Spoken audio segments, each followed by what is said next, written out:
오늘은 김시습의 금오신화 중에서 만복사에서의 접보내기 소설 수업을 해보도록 하겠습니다. 먼저 김시습의 금오신화는 문학사적으로 굉장한 의의가 있는데요. 어떤 의의가 있을까요? 우리나라 최초의 소설이에요, 여러분. 그래서 우리 그 이야기 문학의 출발은 설화부터 시작이거든요. 설화는 미안해요. 설화는 신화전설 민담으로 있어요. 그리고 설화가 쭉 개색이 되다가 조선시대에 들어와서 드디어 이제 금오신화라는 최초의 소설이 만들어지기 시작합니다. 그래서 우리나라의 최초의 소설. 그런데 최초의 소설인 금오신화는 한글이 아니라 한문으로 쓰여져 있어요. 그래서 한문 소설. 자, 최초의 소설이라고 했잖아요. 그러면 설화와 소설의 차이를 알아야 되겠네.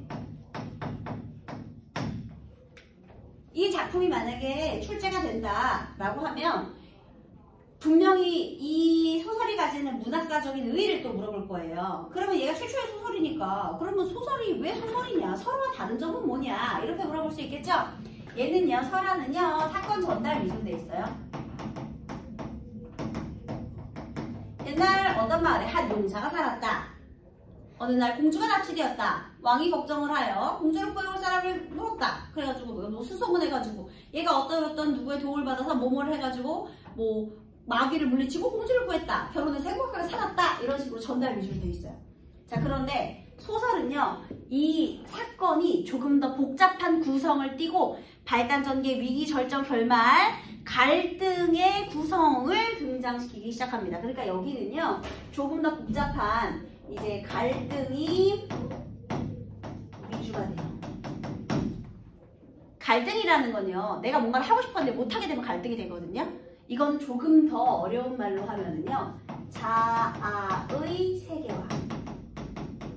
그럼 다시 자아의 세계화라는 건 뭐냐면요, 여기 설화에서는 인물이 그냥 우리 서술자가 만들어낸 그런 인형에 불과했다면 얘는 이제 이 자아가 혼자 스스로 세계관을 가지기 시작한 거야. 그러면 그건 또 무슨 소리냐? 세계의 질서에 저항하는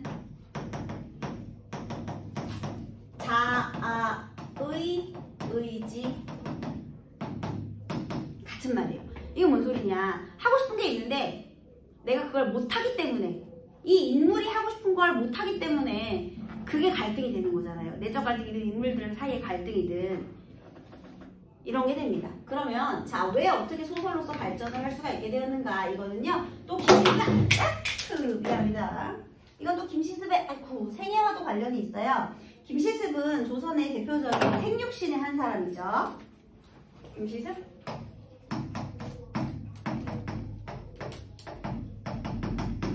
자, 김시습의 생애. 또 김시습의 생애하고도 관련이 있어요.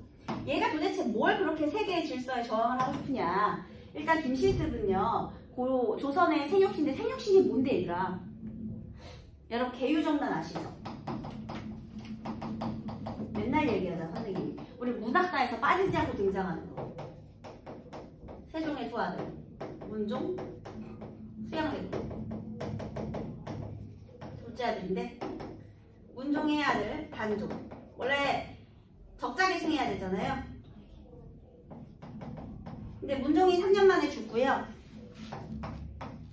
단종이 왕에 올랐어요. 근데 이때가 나이가 너무 어려요. 몇 살이야. 그래서 수양대군이 조카를 폐위시키고 본인이 세조로 이렇게 왕권을 갈아탄 사건이죠. 그러니까 삼촌이 조카의 왕위를 찬탈한 사건, 이거예요. 근데 이제 조선시대는 우리 유교의 나라 아니겠습니까? 명분이 없잖아. 있을 수가 없는 일이에요. 왕위를 뺐다니. 그래서요, 수많은 사람들이 이 단종에 대한 의리를 지키는데요. 이 단종에 대한 의리를 죽어서 지키면 사육신, 살아서 지키면 생육신, 그렇게 되는 겁니다. 자, 그러면 김시습이 단종에 대한 의리를 지키기 위한 생육신이었다. 그러면 얘들아, 김시습이 원래 어렸을 때 되게 똑똑했대요. 김시습에 대한 일화가 되게 많아요. 얘가 이미 어렸을 때 3살에 한시를 썼대. 3살에. 천장을 띈 정도가 아니라 한자로 시를 썼대요. 3살에. 여러분 3살에 뭐하고 있었어요? 어마어마하지. 그래서 얘가요, 원래는 어렸을 때부터 세종대왕이 선생님이 얘 김씨를 어렸을 때 막 불러가지고 막 테스트도 하고 이랬대. 근데 이제 어쨌든 그 김시습이 과거 공부를 하고 있었겠죠. 나이가 어느 정도 되면 나도 이제 관직에 나가서 이 나라를 위해서 열심히 한번 바치겠다. 열심히 일을 하고 있었는데 일단 엄마가 돌아가셔서 심적 충격을 되게 많이 받았거든요. 그런데 세조가 왕위를 찬탈했다는 그런 소문이 들리는 거야. 이건 있을 수 없다. 그래서 과거 시험 보는 걸 포기하고 이제 이 세상과의 인연을 끊어버린 거죠. 그러고 들어가서 만든 소설이 금오신화예요. 사실 이 금오신화는요 5개의 신비로운 이야기예요. 5편으로 되어 있는데 오늘 만복사전 보기 배우고 다음 시간에 이세길장전 배울 거거든요. 그 2개가 제일 유명해요. 근데 이 금오신화 속에는요 항상 주인공이요 이 김시습의 생애를 반영해요. 자, 얘는 일단 김시습 능력이 뛰어나다 그랬죠. 그러면 이 금오신화 속에 등장하는 주인공은요 능력은 굉장히 뛰어나요. 능력이 어마어마하게 뛰어난데 현실에서는 이것을 드러내지 않아요. 맨날 과거 시험을 봐도 실패를 한다던가 아니면 현실에 정치에 관심이 없다던가. 그 다음에요 여러분 현실에 내가 좋아하는 사람 있어? 없지. 내가 좋아하는 사람은 죽었잖아. 단종은 이미 죽고 없잖아요. 그치? 그래서요 뭔가 비현실적인 것에 집착을 해요. 그래서 뭐 귀신이나 아니면 좀 다른 것들과의 사랑 이런 것들. 그러면 만약에 여기에 등장하는 귀신들은 대부분 단종과도 좀 관련이 있을 수 있겠죠. 이걸 상징하는 것일 수도 있겠죠. 근데 얘들아 만약에 귀신이랑 사랑을 해 내 끝까지 갈 수 있어? 내가 단종을 굉장히 단종에게 충성을 맹세했다고 해서 내가 단종을 계속 그리워하면 단종이 살아 돌아오나요? 그건 안 되잖아. 그래서요 귀신을 사랑하기 때문에 비극적 결말을 맺을 수밖에 없어요. 결국은 안 되는 거잖아. 그죠? 그래서 이러한 김시습의 생애와 관련된 것들이 소설 속에 투영이 되거든요. 그래서 자 일단은 소설로서의 의 이런 걸 물어볼 수가 있고요. 그 다음은 이 김시습의 생애를 보기로 쭉 준 다음에 이런 것을 어떻게 작품에 해설할 수 있는가 이렇게도 나올 수가 있습니다. 그래서 이걸 가지고 우리 만복사적 포기를 한번 읽어보도록 할게요. 이거 어떻게 나타나는지 한번 보겠습니다. 자 만복사적 포기는요 만복사가 절이에요. 이건 저포 내기예요. 자 절에서 부처님과의 저포내기, 저포가 뭐냐면 마작 같은 걸 마작. 그러니까 여러분 그냥 간편하게 윷놀이, 주사위놀이라고 생각하시면 되겠습니다. 자 무슨 내기를 했는지 한번 보도록 할게요. 남원에 사는 양생은 허라! 남원? 얘들아 남원은 우리나라지. 자 우리 또 최초의 소설인 금오신화는요 중국이 배경이 아니라 우리나라를 배경으로 하고 있어요. 다만 우리나라가 배경이긴 한데 조선시대는 아니에요. 고려시대를 배경으로 합니다. 어쨌든 우리나라가 배경이에요. 그 다음에요 구체적인 지명도 나오죠. 어느 마을에 이런 게 아니잖아. 그래서요 우리나라가 배경이고요.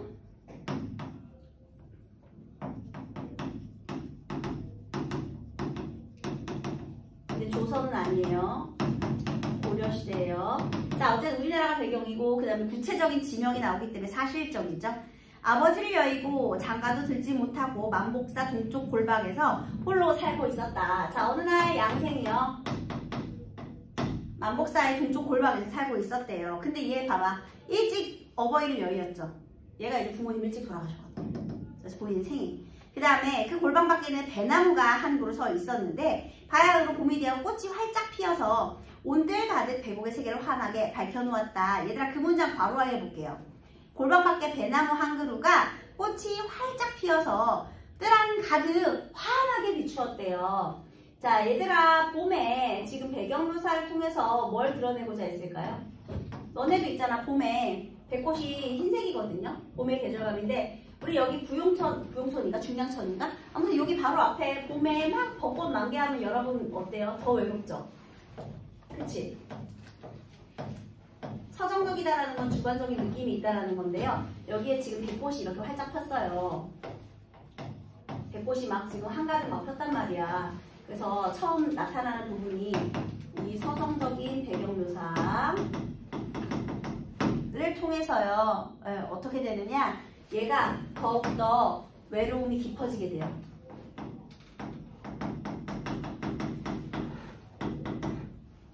이해되시죠? 배경이 너무 예뻐도 외로움이 심해 같이 구경할 사람이 없잖아. 봄에 장가가고 싶은데 양생은 어느 날 밤 꽃다운 정서를 걷잡지 못하고 시 두 수를 지어 읊었다. 그래서 얘를 플러스 시 이수가 됩니다. 뭐냐면 한 그루 백꽃나무 쓸쓸한 마음 보태주나. 이 시 속에요. 이런 게 나와요. 이 시 속에 한 그루 백꽃나무 쓸쓸한 마음을 보태주나 달 밝은 밤을 외로이 저버리니 가련하도다. 청춘의 나이에 홀로 누운 호젓한 창가에 어디선가 어여쁜이가 퉁소를 부는구나. 자, 여기서 이 백꽃나무는요, 화자의 외로움을 심화시키는 객관적 상관물 역할을 하겠죠. 봄이 오니까 객관적 상관물. 봄이 오니까 마음이 싱숭생숭하는구나 이런 거고요. 분명히 어디선가 어여쁜이도 외로워하면 퉁소를 불고 있을 거야. 그러니까 내 짝은 어딘가 있겠지 이런 내용입니다. 그 다음 비추새는 외로이 날아 짝을 짓지 못하고 원앙새는 짝 잃고 맑은 강물에 멱을 감는데 얘들아 비추새도 어때요? 외롭고요. 원앙새도 원래 원앙은 다정한 새의 상징인데 얘도 지금 짝을 잃고 혼자 있죠. 어느 집에 언약이 있나 바둑돌을 두드리면서 밤 등불에 점치고는 시름을 겨워 창에 기대노라. 자, 얘네들도 전부 다 객관적 상관물이에요, 여러분. 그래서 얘네를 보니까 짝이른 애들을 보니까 나는 또 더 외로워진 거야. 그래서 이런 자연물을 통해서 중요한 거는 시 속에 등장하는 이 자연물을 통해서 외로움이 심화되는 거예요. 자, 그 다음에 우리 이 금모 신화에서는요, 빠지지 않고 이렇게 한시가 등장해요. 항상 한시가 등장하는데요. 산문 속에 한시가 등장하면은요, 시는 원래 정서를 압축하는 거잖아요. 그치? 그러니까 어떤 작품에 시가 들어가든 시는 정서를 압축하고요. 인물이 처한 상황이나 정서 같은 걸 압축해줘요. 그 다음에 운율감을 주니까 산문의 단조로움에서 벗어날 수 있게.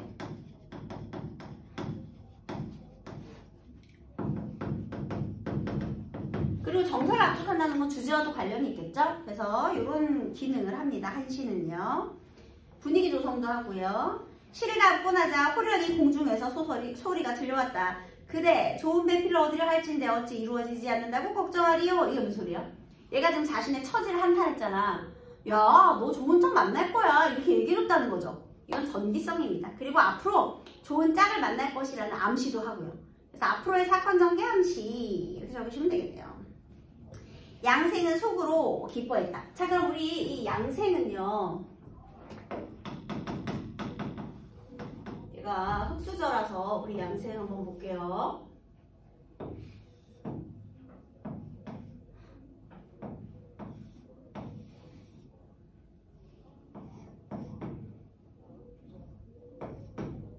우리 양생이라고 해볼게요. 이 양생인데 얘가 처음에는 어땠어요? 외로웠죠?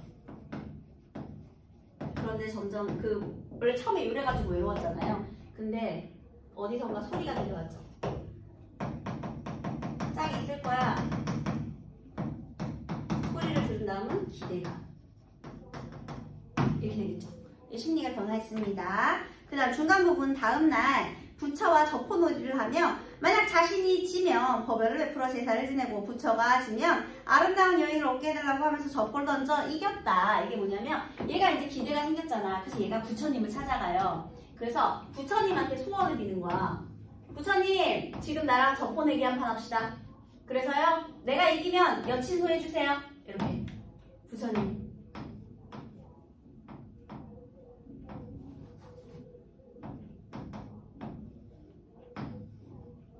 자, 부처님이랑 젖보 내기를 해요. 그래서 이 양생이 부처님한테 여친소를 해달라고 한 거예요. 자, 양생은요, 우리 부처님한테요, 소원을 빌어요. 젖보 내기를 통해서. 젖보 내기, 소원, 여친소. 이렇게 된 거예요. 근데 이겼잖아. 그럼 그거 지켜줘야죠? 한 다음에 이제 그 불전한 밑에서 이렇게 기다리는 거예요. 여자 소개시켜줄 테니까.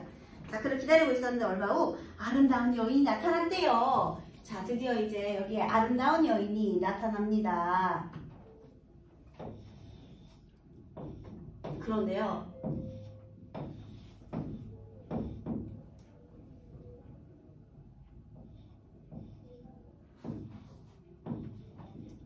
굉장히 아름다운 여인이에요.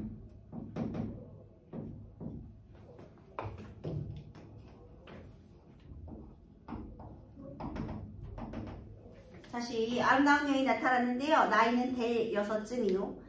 딱 결혼 정년기죠. 새까만 머리에 화장을 곱게 하였다. 화장도 곱게 하고. 그 다음에 자태가 아름다워 천녀 같았는데 바라보니 태도가 단정하고 조심스러웠다. 여러분 여기서 인물의 외양묘사 등장하고 있죠. 그죠? 외양묘사. 근데 여러분 이거 지금 약간 신비스러워 보이잖아요. 선비나 천녀. 왜냐면 귀신이거든요. 그러니까 신비스럽지. 그래서 외양묘사를 지금 하고 있는 거예요. 그래서 아름다운 16살쯤 되는 예쁜 여인이 나타났어. 그럼 얘들 양생이 얘를 보고 무슨 생각을 할까? 응? 무슨 생각을 할까요? 양생이 얘 무슨 생각했겠어? 내 건가? 이렇게 생각했겠지? 유치소 해달라고 그랬는데 바로 이렇게 예쁜 여자 들어오니까 그치? 자기 건 줄 알고 좋아할 거예요. 그 다음 얼마 후 이 여인이 어떻게 했느냐? 손으로 기름병을 이끌어 등불을 돋우고 향을 꽂은 다음 3번 절하고 무릎을 꿇고는 한숨 지며 탄식했다. 인생의 방명함이 어찌 이렇듯할까? 뭔가 지금 사연이 있는 여자예요. 그러고는 품속에서 축원문을 꺼내어 탁자 앞에 바쳤다. 그리고 이 여자가 뭘 바쳤느냐면요. 얘가 임금님이래. 미안해요. 부처님한테 이번에는 축원문을 바쳤어요. 자, 그 축원문의 내용을 한번 볼게요. 아무 지역 아무 곳에 거주하는 하시 아무개가 산가 올립니다. 자, 얘는 하시 여인.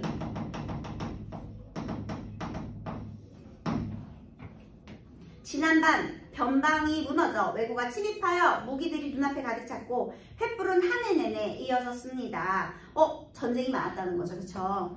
그 다음 집들을 불태우고 백성들을 잡아가니 사방팔방으로 달아나고 도망쳐서 친척들과 하인들도 난리통에 흩어졌습니다. 첩은 버들같은 약한 몸으로 멀리 달아날 수 없어서 깊은 규방에 들어가 끝내 그윽한 정절을 지켜 밤이슬에 옷이 젖는 짓을 하지 않고 뜻밖의 재앙을 피했습니다. 자, 여기서 여러분 잘 들어보세요. 다른 사람들은 다 도망갔대. 근데 나는 규방은 여인의 방이거든요.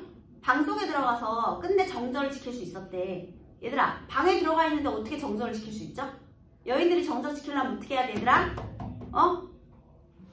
스스로 목숨을 끊어야죠. 이해되십니까? 자, 그러면 축원문의 내용은요. 일단 여인의 처지가 등장하고 있어요. 여기에 뭐가 포함이 되어 있냐면 여인의 처지. 어떻게? 전란 중에 지조를 지키기 위해서 자결을 했다는 거예요. 죽었다는 거야, 얘들아. 그 다음에 밤이슬에 옷이 젖는 짓을 하지 않고, 그러니까 도망다니지 않고 재앙을 피했다? 지조와 절개를 지킬 수 있었다. 그 다음 부모님은 여자가 수절한 것을, 이거 봐, 틀리지 않았다고 여겨 외딴 곳으로 피하여 들판에 살도록 했다. 이거 뭐예요? 무덤을 만들어줬다라는 거죠. 이제 이미 3년이 지났습니다. 그러나 달 밝은 가을과 꽃피는 봄을 상심하며 헛되이 보내고 들판 위로 구름이 아래로 물이 흐르는 것처럼 무료하게 세월을 보냈습니다. 자, 자결 후 지금 3년이 흘렀다. 이렇게 된 거죠. 텅 빈 골짜기에 숨어 지내며 한평생이 방명함을 한탄하였고 좋은 밤을 홀로 보내면서 오색빛깔의 난새가 홀로 춤춘다고 상심하였습니다. 여기서 홀로 춤추는 난새, 이게 바로 누구의 처지를 드러내는 거예요? 화자가 아니라 미안해. 이 하시 여인의 처지죠. 그래서 자연물에다가 여인의 처지를 빗댔죠.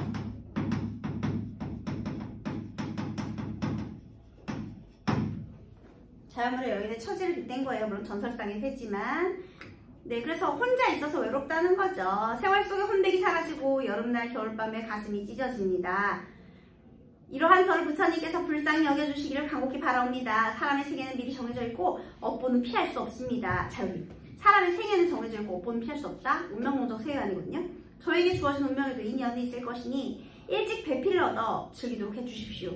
이토록 간절한 기도를 내버려 두지 마옵소서. 이 여자도 축원문이잖아요. 그럼 이 여자의 소원은 뭐예요? 난 남친소. 우왕. 여러분, 저포내기를 통해 여친소의 소망을, 그 다음에 축원문을 통해 남친소의 소망을 드러냈어요, 여러분. 근데 얘가 그걸 들은 건 아니고 그냥 축원문을 넣었거든요. 근데 이제 여기에서 일단 예쁜 여자가 들어왔을 때부터 지금 얘는 엄청나게 지금 기대를 갖고 있었잖아요. 그래서요, 이걸 보고 여인은 그를 맞추는 여러 번 오열하였다. 양생은 틈으로 자태를 보고는 정을 진정하지 못하고 뛰쳐나와 말했다. 얘들아, 얘가 보고 기대를 했는데 예쁜 여자임을 알게 되었을 때 못 참지. 만약에 좀 못생긴 애가 왔으면 나 되게 좀 실망했을 수도 있어. 근데 이 너무 예쁜 여자가 온 거야. 카리나가 등장을 한 거예요. 그럼 이거 못 참지. 정을 주체할 수 없어. 막 뛰쳐나갔어. 뛰쳐나가서 아가씨, 당신 도대체 누구면 당근 불자를 바친 그러는 무엇이오? 이제 얘 지금 아직 이 그러는 내용 알아 몰라. 아직 몰라요. 여인이 바친 글어를 빼서 다 읽어봤어. 근데 세상에 그 글을 읽으니까 또 내용이 뭐야? 또 이 남친 소개해달라는 내 짝 맞네. 좀 기쁜 거죠. 그래서 여인에게 말하기를 아가씨, 당신은 도대체 어떤 사람이기에 이 밤에 여기까지 오셨소? 했어요. 근데 여기서 이 양생이요. 얘가 사람인지 아닌지를 물어본 게 아니죠. 그냥 여기 어떻게 왔냐? 너 남자 구하러 왔냐? 이걸 물어보고 싶었거든요. 근데 갑자기 그녀가요. 저도 역시 사람입니다. 저를 의아한 눈으로 보지 마십시오. 이게 무슨 소리야? 저도 역시 사람입니다. 줄 쳐보세요. 얘 사람 아니거든요. 근데 왜 이런 말 했죠? 도둑이 제발 저린다. 일단 처음이니까 경계를 하는 거죠. 거짓말이죠. 귀신인데. 그러니까 사실 아가씨 어떤 사람이길래 여기까지 오셨습니까? 이 말은 너 사람이냐 귀신이냐 물어본 게 아니었는데요. 괜히 이제 자기가 찔려서 얘기하는 거죠. 경계를 해요. 당신은 다만 좋은 배필을 얻으려는 것 뿐이시겠죠? 자, 게다가 심지어 얘가 왜 여기 자기한테 접근을 했는지도 알고 있죠. 당신은 좋은 배필을 얻으려는 것 뿐이시겠죠가 뭐냐면요. 야, 너는 치마만 입으면 다 좋은 거 아니야? 이런 뜻이죠. 나를 정서적으로 교류해주면서 사랑해줄 사람이 얘는 필요한데, 나를 위로해주고 정서적으로 교류를 해줄 사람이 필요한데, 너는 그냥 여자만 다 좋은 거 아니니? 이 얘기를 하고 싶었던 거죠. 그래서 얘가 지금 성급하게 굴었잖아요. 그래서 이 다음의 내용은 얘가 미안하다. 일단은 처음에 이제 경계를 했잖아요. 근데 미안하다. 그럼 이따 자리를 옮겨서 방을 옮겨서 우리 조 옆방에서 술이나 한잔 하자 해가지고 술을 먹으면서 그날 밤에 운우지정을 쌌습니다. 한마디로 깊은 관계가 되었다는 뜻이에요. 여자 꼬시려면 술 먹어야 되나 얘들아. 어쨌든 간에 그런 다음에 또 얘네 집으로도 놀러 가고요. 얘네 집이라는 게 무덤까지 간다는 거겠죠. 그런 다음에 얘가 마지막에는요. 사실은 나는 죽은 사람이다. 그래서 이승과 저승의 법도가 달라서 우리가 함께할 수 없다. 나는 다음 생에 남자로 태어나기로 했다. 너도 잘 태어나라. 이렇게 얘기를 하고 이제 사라집니다. 그런데요. 그러면 하시 여인은 누굴 의미하는 거야?